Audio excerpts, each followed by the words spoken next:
سورۃ بقرہ آیت نمبر 32 سے ہم نے انشاءاللہ شروع کرنا ہے۔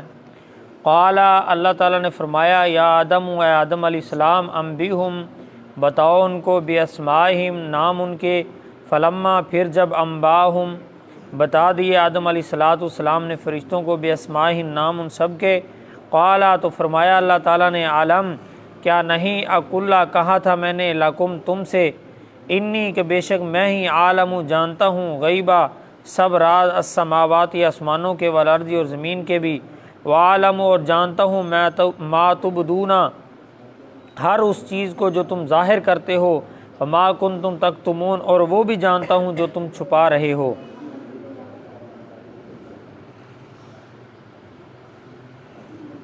وَإِذْ، اور جب، قلنا، حکم دیا ہم نے، للملائکۃ، فرشتوں کو، اسجدوا، سجدہ کرو، لآدم، آدم علیہ السلام کو، فسجدوا، تو سجدہ سب نے سجدہ کیا، الا ابلیس، مگر ابلیس نے، ابا، اس نے انکار کیا، واستکبر، اور گھمنڈ کیا، تکبر کیا، وکانا، تھا، من الکافرین، کافروں میں سے۔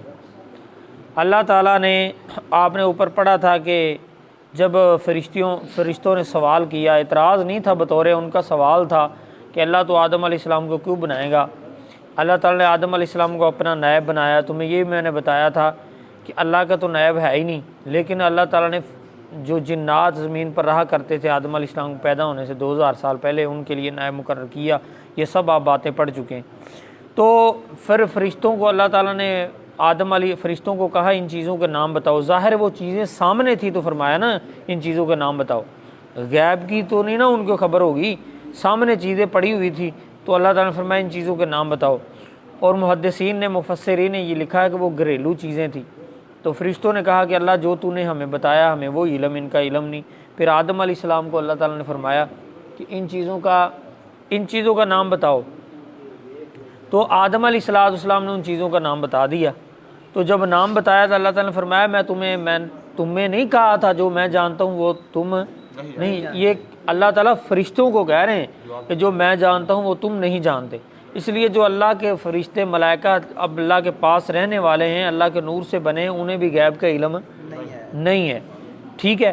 تو اللہ تعالیٰ فرماتے ہیں، عالم غیب السماوات والارض وعالم ما تبدون وما کنتم تکتمون، میں وہ بھی جانتا ہوں جو تم ظاہر کرتے ہو، وہ بھی جانتا ہوں جو تم چھپاتے ہو۔ جو تمہارے دل میں ہے، انسان کو پتہ چلے نہ چلے، اللہ تعالیٰ کو پتہ ہے اس کے دل میں کیا ہے۔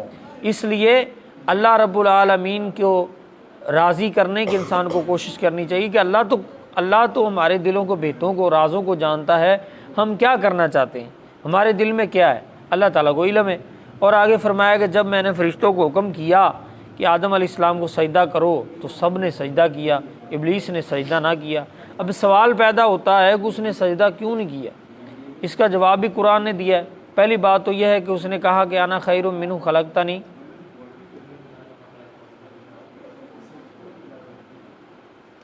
انا خیر منہ خلقتنی من نار وخلقتہ من طین۔ وہ کہنے لگا کہ مجھے اللہ تو نے آگ سے بنایا ہے، آگ بھی نہیں، آگ کے شعلے سے، جو وہ لاٹ نکلتی ہے نا، اس سے۔ آدم کو مٹی سے بنایا ہے، اس سے میں بہتر ہوں، میں سجدہ نہیں کروں گا۔ دوسری بات یہ تھی کہ وہ آپ نے وہ پیچھے پڑھ کے آئے، فرشتوں نے کہا یہ خون بہائیں گے۔ ان سے مراد وہ تھے جو جنات پہلے زمین پر رہا کرتے تو آپس میں فسادات کرتے تھے۔ اتنا انہوں نے فساد برپا کیا تو اللہ تعالیٰ نے اس کو، حارس کو حکم کیا۔ حارس کون تھا؟ ابلیس کا نام حارس تھا۔ اس کو حکم کیا، یہ اللہ تعالیٰ کی عبادت بہت کیا کرتا تھا، تو اللہ تعالیٰ نے اس کو، ہے جن تھا، فرشتوں میں شامل کیا ہوا تھا۔ اللہ تعالیٰ نے کہا جتنے بھی جن فساد پھیلا رہے ہیں نا زمین میں، جا کر ان جنوں کو جو ہے نا ان کو سزا دے۔ اس نے کیا کیا؟ جن تو تھا، طاقت تھی، اللہ نے دی تھی۔ یہ جب زمین پر آیا، اس نے وہ جتنے جنات نے، ہزاروں کی تعداد میں، لاکھوں کی تعداد میں، ان کو سب کو اٹھایا اور سمندر میں پھینک دیا۔ اور اس دن سے اس کے دل میں ایک غرور پیدا ہو گیا کہ یہ سب سے بڑا کام میں نے سر انجام دیا۔ حالانکہ کام بڑے سے بڑا بھی کر لو، لیکن انسان کی عاجزی ہونی چاہیے، انکساری ہونی چاہیے کہ یہ اللہ تعالیٰ کی رحمت ہے، مجھ سے یہ کام ہو گیا۔ وہ ذوالقرنین کا واقعہ، اتنا بڑا کام کیا، سیسا پلائی، اس نے دیوار کھڑی کر دی جوج مجوج کے درمیان قوم کے، لیکن جب مکمل دیوار ہوگی تو یہ نہیں کہا میرا کمال دیکھو، فوراً یہ اللہ کی تعریف کی، الحمدللہ اللہ تعالیٰ کی تعریف ہے کہ جس نے مجھ سے یہ کام کروایا۔ تو اس کے دل میں وہ نا غرور سا پیدا ہو گیا، وہ میں نے یہ بہت بڑا کام کیا۔ تو جب اللہ تعالیٰ نے آدم علیہ السلام کو کہا کہ میں اس کو نائب بناؤں گا، یعنی کہ زمین پر سردار بناؤں گا، تو پہلے سرداری اس کے پاس تھی۔ تو اس وقت اس طرح سمجھ لو کہ حسد پیدا ہو گیا کہ یعنی کہ میری سرداری ختم ہو جائے گی، اب انسان سردار بنے گا ہمارے اوپر، انسان سردار بنے گا ہمارے اوپر۔ ایک انسان شروع سے حکومت کرتا چلا آئے، 10-20 سال کرتا ہو حکومت، اچانک اس کی حکومت جو ہے وہ گرا دی جائے، اکیلی حکومت نہ گرائی جائے، اس کو اٹھا کے جیل میں پھینک دو، تو اس کو کیا کیفیت ہوگی؟ وہ آپ کے سامنے ہے، معاشرے میں آپ دیکھ رہے ہیں کیا ہو رہا ہے، ٹھیک ہے۔ اس لیے اس کے دل میں حسد پیدا ہو گیا۔ یہ دو چیزوں کی بنا پر اس کے دل میں یہ غرور آیا، ایک وہ جو اس نے وہ کام سرے انجام دیا، دوسرا کہ یہ بھی میں 2000 سال سے میری حکومت ہے، 500 سال کی بات، 5 سال کی بات نہیں ہے، 10 سال کی بات نہیں ہے، 2000 سال سے میں یہ کام کر رہا ہوں، حکومت کر رہا ہوں، قیامت تک اس نے زندہ رہنا ہے نا۔ تو اچانک میری حکومت توڑ دی جائے گی، ٹھیک ہے، تو آدم علیہ السلام نائب بن جائیں گے، سردار بن جائیں گے۔ اس بنا پر اس نے انکار کر دیا، صاف صاف تکبر بھی کیا۔ تکبر، جب تکبر کا لفظ آیا تو وہ ذہن میں رکھنا ہے جو اس نے کام کیا تھا، اور انکار بھی کیا۔ انکار کس لیے کیا؟ انا خیر منہ خلقتنی من نار وخلقتہ من طین، میں اس سے بہتر ہوں، میں اسے سجدہ نہیں کرتا۔ حالانکہ اس کو یہ نہیں پتا تھا، اس نے اپنی فہم فراست کام لیا۔ جہاں پر اللہ تعالیٰ کا حکم آ جائے وہاں عقلیں نہیں چلتی، وہاں اپنی فہم و فراست آپ کام نہیں آتی، وہاں اللہ رب العزت کے آپ نے تابع دار ہو، ذہن مانے یا نہ مانے، لیکن اللہ کا حکم آ گیا تو آپ نے فرما برداری اور تابع داری کرنی ہے۔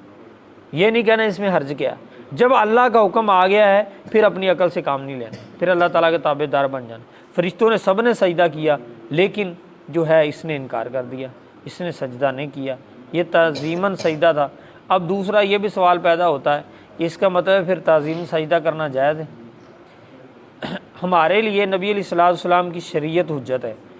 پہلے تعظیماً سجدہ جائز تھا، جس طرح اللہ نے فرشتوں سے کروایا اور یوسف علیہ السلام کے بھائیوں نے یوسف علیہ السلام کو کیا تعظیماً سجدہ۔ نبی علیہ السلام کی شریعت میں منع ہو گیا، یہ تعظیماً سجدہ بھی حرام ہے۔